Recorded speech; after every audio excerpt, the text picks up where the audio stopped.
बालपण गेलं, तरुणपण गेलं, आता लग्न होऊन 2 मुलंही झाली, तरी पण पाणी टंचाईचा प्रश्न जसाच्या तसाच आहे। यही गांव में हमारी शादी हुई, यही गांव में दिया हमको और ससुराल भी यही है। हम जलमाता से यही पानी भरे, हमारी यही दिक्कत है पानी भरने की।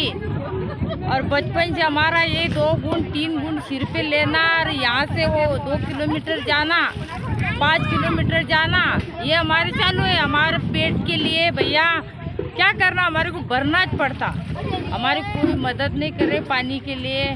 छोटे बच्चे से तो बुजुर्ग माणूस तक ले जाते 2-2 3-3। अमरावतीच्या मेळघाटात पाणी टंचाईमुळे गावकरी महिला अत्यंत त्रस्त असून पाणी टंचाईमुळे गावकरी गाव सोडून जातात, गढूळ पाणी पिऊन जीवन जगतात आणि पाण्याची टाकी ही नावापुरतीच असल्याचं दिसून येत आहे। गढूळ पाणी पिण्यात येतं, त्यामुळे आजाराला त्यांना सामोरे जावं लागतं। मेळघाटमधील गेल्या कित्येक वर्षापासून पाणी टंचाईचा सामना आदिवासी नागरिकांना करावा लागतो आहे। ये पानी तो रोज ही आ रहा है टैंकर, लेकिन ये पानी गांव का आसपास कुछ पानी नहीं है। ये कुआं का पानी लेके जाता है। फिर टैंकर से पानी आता वो कुएं में डाल देते। हाँ, गांव में तो दिया कभी टैंकर, तो वो झगड़ा होता। फिर यहाँ पे कभी झगड़े हुए क्या? झगड़ा नहीं होता, लेकिन पानी नहीं ना। ये सब पानी कपड़ा धोने को कुछ नहीं आए, हमारे को पानी नहीं आई। काही जणांचं बालपण, तरुणपण हे पाणी भरण्यातच गेलं, लग्न झाली, मुलं झाली, पण पाणी टंचाईचा प्रश्न निकाली निघाला नाही। या काळात सरकार कित्येक वेळा बदलतं, पण आमदार, खासदार, मुख्यमंत्री बदलले तरी पाणी प्रश्न मात्र जसाच्या तसाच आहे। नेता नहीं आता ना, कोई नहीं आता यहाँ पर। कौन नेता?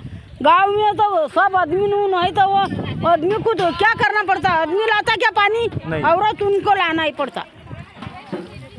फिर आपके गांव के कोई सरपंच, नेता, फिर वो नेता भी क्या करेंगे? वो कुआं खोदा तो बोले पानी नहीं है, तो क्या करेंगे हम? ऐसा बोलता। टैंकर लगा दे, ये टैंकर एक ही कुआं में डाल रहा है, तो वो पानी कितना? कपड़ा धोने को पानी नहीं, कुछ नहीं।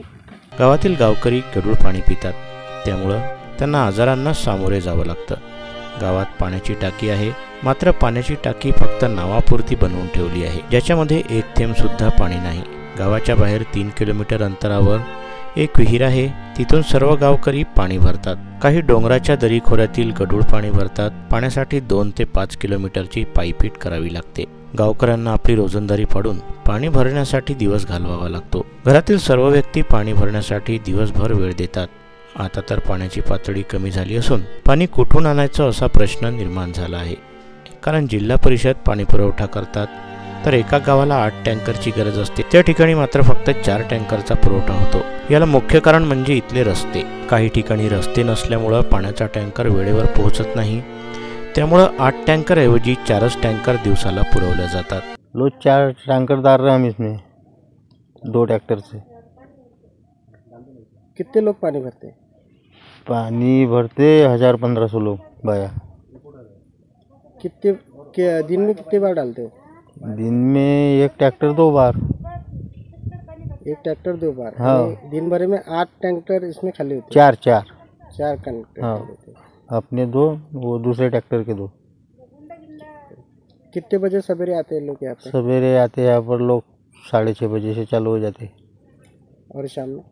शाम में 4:30 बजे से पूरी भीड़ 7 बजे तक। हर साल ऐसे होता है? हर साल ऐसे होता है। हाँ। क्या दिक्कत जाती है हर साल? दिक्कत पानी की, बाकी काय की नहीं। आप कितने किलोमीटर से पानी लाते हो? हम लाते 13 किलोमीटर से, टेटू आमजिरी। सकाळी 6 वाजतापासून पाणी भरायला 1200 गावकरी एकाच विहिरीवर येतात, तर सायंकाळी 6 वाजता पण पाणी भरायला येतात। त्यांना रात्रीचे 8 कधी वाजतात हे कळतही नाही।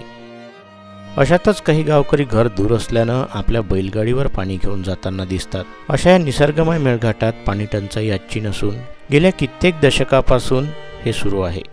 मात्र प्रशासन या पाणी टंचाईच्या प्रश्नाकडे गांभीर्याने लक्ष देऊन याची समस्या कधी सोडवतील यावर सर्वांचं लक्ष लागलं आहे। ब्युरो रिपोर्ट, मंडल न्यूज, मेळघाट, अमरावती।